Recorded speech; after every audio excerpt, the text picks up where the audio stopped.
बंधु माने आजिर एही कार्यक्रम को आपण मानक स्वागत।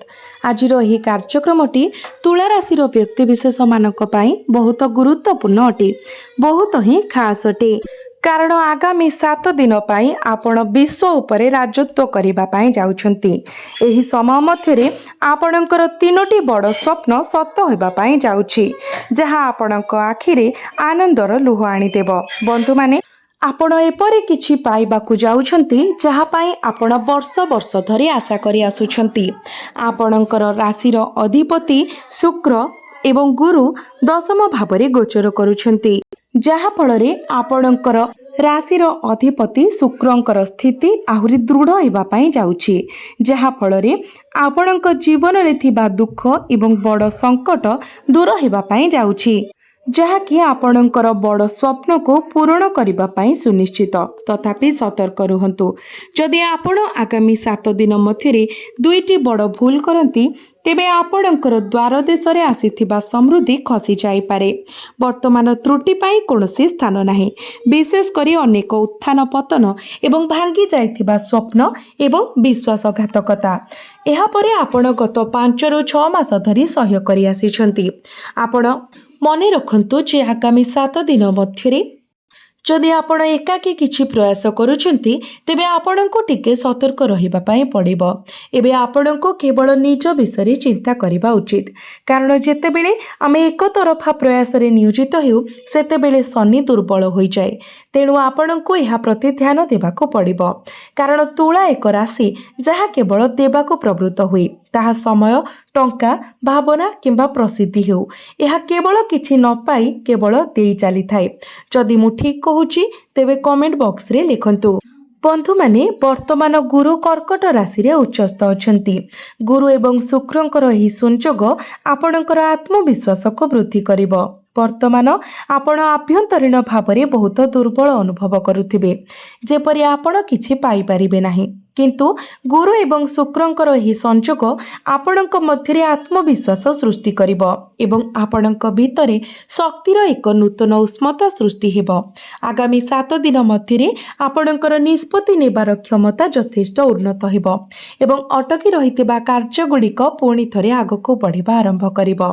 आपणकर कम्युनिकेशन स्किल बहुत इम्प्रूवमेंट हेबो एवं लोक माने प्रकृत रे आपणकर कथा सुनिबे। पूर्वरो जेतेबेले आपण कोनोसी निष्पत्ति नेउथिले अन्य माने इथिरे दोष खोजुथिले। तुला राशिर व्यक्तिविशेष मानक पई प्रायतः सेमानक निज लोक ही सेमानक समालोचना करंती। तेबे एही सप्ताह रे आपण निजको खुशी रखिबा पाई चेष्टा करंतु, जेहेतु आपणकर शासक ग्रह शुक्र एवं शुक्र वर्तमान दशम भावरे अछंती। मो बुझाइबाकु चाहे, जेतेबेले शुक्र दशम भावरे थांती सेतेबेले आपण आपणकर चाकरी किंबा वृत्ति विषय रे अत्यधिक आशा रखिबा उचित नुहे।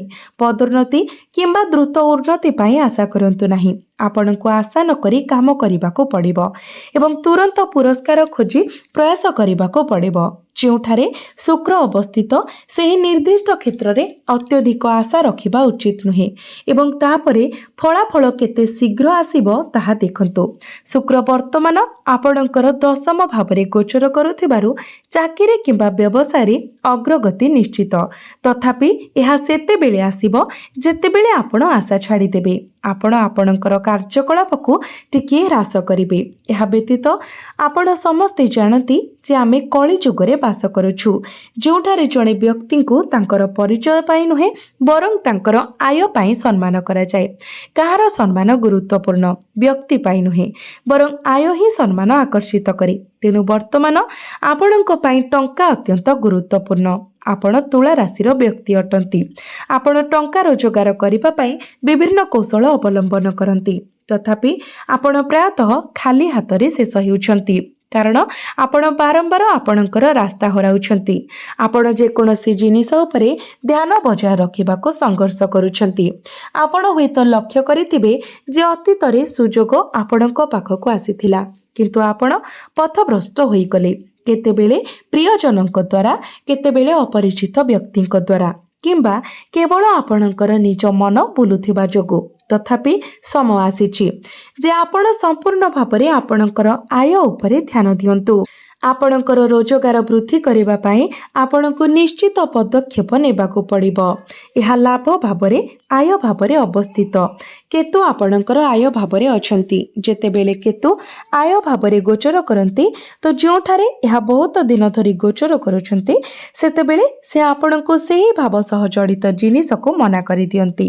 ଉଦାହରଣ ସ୍ୱରୂପ ଯଦି କେତୁ ଆପଣଙ୍କର ସପ୍ତମ ଭାବରେ ଥାନ୍ତେ ତେବେ ଆପଣଙ୍କୁ ପ୍ରେମରେ ବିଳମ୍ବର ସମ୍ମୁଖୀନ ହେବାକୁ ପଡ଼ିଥାନ୍ତା। ଯଦିଓ ଆପଣଙ୍କର ସାଥୀ ଆପଣଙ୍କୁ ଗଭୀର ଭାବରେ ଭଲ ପାଉଥିଲେ ତଥାପି ଆପଣ ସମ୍ପର୍କରେ ପରିପୂର୍ଣ୍ଣତା ପାଇନଥାନ୍ତି। ଆପଣ ଅନୁଭବ କରିପାରନ୍ତି ଯେ ଆପଣଙ୍କର ସାଥୀ ଆପଣଙ୍କୁ ଆଦୌ ମୂଲ୍ୟ ଦିଅନ୍ତି ନାହିଁ। ସେହିପରି କେତୁ ଆପଣଙ୍କର ଆୟ ଭାବରେ ଅଛନ୍ତି। ଯେତେ ଟଙ୍କା ଆସିଲେ ମଧ୍ୟ ଏହା ଆପଣଙ୍କୁ ଅପର୍ଯ୍ୟାପ୍ତ ମନେହେବ ଏବଂ କେତେକ ସମୟରେ ପ୍ରବାହ ଅଟକି ମଧ୍ୟ ଯାଇପାରେ। ତଥାପି ଏଠାରେ କେତୁଙ୍କର ଉପସ୍ଥିତି ମଧ୍ୟ ହଠାତ୍ ଟଙ୍କାର ପ୍ରବାହ ସୃଷ୍ଟି କରିପାରେ। ଆପଣ ଅପ୍ରତ୍ୟାଶିତ ଭାବରେ ଯଥେଷ୍ଟ ପରିମାଣର ରୋଜଗାର କରିପାରନ୍ତି। ତେଣୁ ଯେତେବେଳେ କେତୁ ଏକାଦଶ ଭାବରେ ଥାନ୍ତି ଆପଣଙ୍କର ଆଶାକୁ କମ୍ କରିବାକୁ ଚେଷ୍ଟା କରନ୍ତୁ।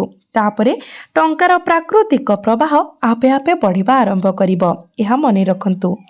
ବନ୍ଧୁମାନେ, ଆପଣମାନେ ନିଶ୍ଚିତ ଭାବରେ ଜାଣିଥିବେ ଭଗବାନ ଗଣେଶଙ୍କର ମୁଣ୍ଡ କାଟ ହୋଇଥିଲା ଏବଂ ସେହି ଘଟଣା ପରେ ହିଁ ତାଙ୍କୁ ଅଗ୍ରପୂଜ୍ୟର ମାନ୍ୟତା ମିଳିଥିଲା। ଆମେ କାହିଁକି ପ୍ରଥମେ ଭଗବାନ ଗଣେଶଙ୍କୁ ପୂଜା କରୁ? ତାଙ୍କର ମୁଣ୍ଡ କାଟିବା ପରେ ହିଁ ତାଙ୍କୁ ଅଗ୍ରପୂଜ୍ୟ ଭାବରେ ମାନ୍ୟତା ଦିଆଯାଇଥିଲା। ତେଣୁ ଭଗବାନ ଗଣେଶ ହେଉଛନ୍ତି କେତୁଙ୍କ ଦ୍ୱାରା ପୂଜା ପାଉଥିବା ଦେବତା। ତେଣୁ କେତୁ ଯେଉଁଠାରେ ଅଛନ୍ତି ବୁଝନ୍ତୁ ଯେ ଆପଣଙ୍କୁ ପ୍ରଥମେ ବଳିଦାନ ଦେବାକୁ ପଡ଼ିବ। ଯଦି ଆପଣ ସେହି ପ୍ରାରମ୍ଭିକ ବଳିଦାନ ନ ଦିଅନ୍ତି ତେବେ ଆପଣଙ୍କୁ ସେହି କ୍ଷେତ୍ରରୁ କୌଣସି ଗୁରୁତ୍ୱପୂର୍ଣ୍ଣ ପୁରସ୍କାର ମିଳିବ ନାହିଁ। ଯଦି ଆପଣ ବର୍ତ୍ତମାନ ଅଳ୍ପ ପରିମାଣର ଟଙ୍କା କିମ୍ବା ସାମାନ୍ୟ ଆୟ ବଳିଦାନ କରିବାକୁ ଇଚ୍ଛୁକ ତେବେ ନିଶ୍ଚିତ ରୁହନ୍ତୁ ଯେ ଆପଣ ପରେ ବହୁତ ପ୍ରସିଦ୍ଧି ହାସଲ କରିବେ। ତଥାପି ସେହି ବଳିଦାନ ପ୍ରଥମେ ଆସିବା ଉଚିତ। ଉଦାହରଣ ସ୍ୱରୂପ ଯଦି ଆପଣ ଏକ ଚାକିରିରେ ଅଛନ୍ତି ଯାହା ଆପଣଙ୍କୁ ଅସନ୍ତୁଷ୍ଟ ରଖେ ତେବେ ଆପଣଙ୍କୁ ତାହାକୁ ତ୍ୟାଗ କରିବାକୁ ପଡ଼ିପାରେ। ଯଦି ଆପଣ କୌଣସି ନିର୍ଦ୍ଦିଷ୍ଟ ବ୍ୟବସାୟ କିମ୍ବା କର୍ମକ୍ଷେତ୍ରରେ ଅଛନ୍ତି ତେବେ ଆପଣଙ୍କୁ ସେଠାରେ ବଳିଦାନ ଦେବାକୁ ପଡ଼ିପାରେ। ଅର୍ଥାତ୍ ଆପଣଙ୍କୁ ସେହି କାମ ଛାଡ଼ିବାକୁ ପଡ଼ିପାରେ କିମ୍ବା ପରିସ୍ଥିତିକୁ ଯେପରି ଅଛି ସେପରି ଗ୍ରହଣ କରିବାକୁ ପଡ଼ିପାରେ। କେବଳ ସେତେବେଳେ ହିଁ ଆପଣ କିଛି ଗୁରୁତ୍ୱପୂର୍ଣ୍ଣ ହାସଲ କରିବେ। ତେଣୁ ଏଠାରେ କେତୁଙ୍କର ରହିବା ପ୍ରକୃତରେ ଆପଣଙ୍କ ପାଇଁ ଏକ ସକାରାତ୍ମକ କଥା। କେବଳ ପରିସ୍ଥିତିକୁ ଗ୍ରହଣ କରିବା ଆପଣଙ୍କୁ ଲାଭ ପାଇଁ କାମ କରିବ। ଏହା ବ୍ୟତୀତ ସପ୍ତମ ଭାବର ଅଧିପତି ମଙ୍ଗଳଙ୍କୁ ଦେଖନ୍ତୁ।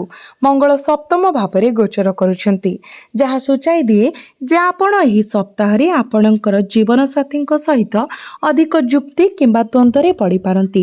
ଆପଣଙ୍କୁ ନିଜର କ୍ରୋଧକୁ ନିୟନ୍ତ୍ରଣରେ ରଖିବାକୁ ପଡ଼ିବ। ଦୟାକରି ଏହା ମନେ ରଖନ୍ତୁ। ସୂର୍ଯ୍ୟ ଅଷ୍ଟମ ଭାବରେ ଗୋଚର କରୁଛନ୍ତି। ଯେତେବେଳେ ସୂର୍ଯ୍ୟ ଏହି ସ୍ଥିତିରେ ଥାନ୍ତି ଆପଣ ଆଖି ସମ୍ବନ୍ଧୀୟ ସମସ୍ୟା କିମ୍ବା ମୁଣ୍ଡ ବିନ୍ଧା ଭୋଗିପାରନ୍ତି। ଆପଣ ଗତ କିଛି ଦିନ ଧରି ଏହା ଅନୁଭବ କରିଥିବେ। ହୁଏତ ଦିନର ଶେଷ ସୁଦ୍ଧା ଏକ ବିଭାଜିତ ମୁଣ୍ଡବିନ୍ଧା ଏବଂ ଏହି ସମସ୍ୟା ଏହି ସପ୍ତାହରେ ଆପଣଙ୍କୁ ଅସୁବିଧାରେ ପକାଇପାରେ। ତେଣୁ ଆପଣଙ୍କୁ ଏଥିପ୍ରତି ଟିକେ ସତର୍କ ରହିବା ପାଇଁ ପଡ଼ିବ। ଏହା ସହିତ ବୁଧ ନବମ ଭାବରେ ଅଛନ୍ତି ଆପଣଙ୍କର ଭାଗ୍ୟ ଭାବରେ। ବୁଧ ଭାଗ୍ୟ ଭାବରେ ଗୋଚର କରୁଥିବାରୁ ଏହି ସପ୍ତାହରେ ଆପଣଙ୍କର ଭାଗ୍ୟ ଟିକେ ଧୀର ଗତି କରିପାରେ କିନ୍ତୁ ଏହା ଦ୍ୱାରା ମିଳୁଥିବା ଫଳାଫଳ ସ୍ଥାୟୀ ହେବ।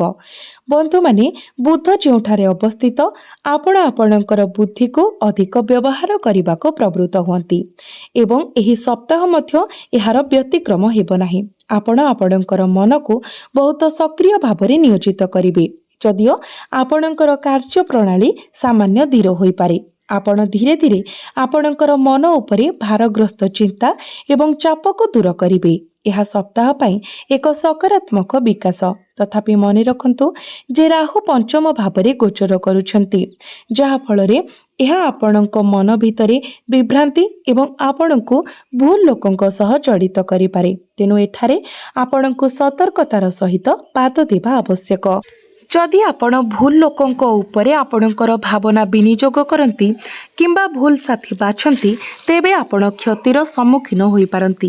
କିମ୍ବା ନିଜକୁ ଏକ ବିଷାକ୍ତ ସମ୍ପର୍କରେ ପାଇପାରନ୍ତି। ତେଣୁ ଦୟାକରି ସତର୍କ ରୁହନ୍ତୁ। ଏହା ସହିତ ଶନି ଷଷ୍ଠ ଭାବରେ ଅଛନ୍ତି। ଏଠାରେ ଶନିଙ୍କର ପ୍ରଭାବ ସୂଚାଇ ଦିଏ ଯେ ଆପଣ ଯେତେ ଦିଅନ୍ତି ତାହା ଗ୍ରହଣ କରିବା ଉତ୍କୃଷ୍ଟ।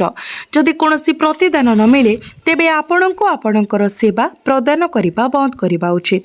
ଉଦାହରଣ ସ୍ୱରୂପ, ଯଦି ଆପଣ କଠିନ ପରିଶ୍ରମ କରୁଛନ୍ତି କିନ୍ତୁ ପର୍ଯ୍ୟାପ୍ତ ପରିମାଣରେ କ୍ଷତିପୂରଣ ପାଉନାହାନ୍ତି, ତେବେ ସେହି ପ୍ରୟାସ କରିବା ବନ୍ଦ କରନ୍ତୁ। ଅନାବଶ୍ୟକ ପରିଶ୍ରମ ଶନିଙ୍କର ପ୍ରଭାବକୁ ଦୁର୍ବଳ କରିବ।